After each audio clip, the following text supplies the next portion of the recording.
سڵاو لە خوشکان و برایان، هیوادارم هەمووتان باش بن. ئەمڕۆ چەند ئاەتم بۆ هێناون سەبارەت بە دڵتەنگی.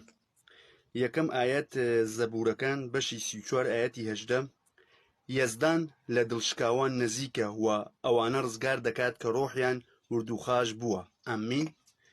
ئاەتێکی کە پەندەکانی سولێمان بەشی 15 ئاەتی 13 و 14 دڵی شادمان ڕوو خۆش دەکات، بەڵام بە دڵتەنگی ڕۆح تێک دەشکێت.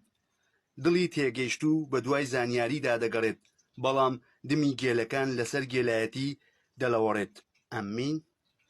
ئاەتێکە لە دووەم کۆڕنسۆس بەشی 7 ئاەتی 10 چونکە ئەو خەمبارەی لە خوداوەیە دەبێتە هۆی تۆبەکردن، ئەمەش ئەنجامەکەی ڕزگاریە و کەس لێی پەشیمان نابێتەوە، بەڵام ئەو خەمبارەی لە جیهان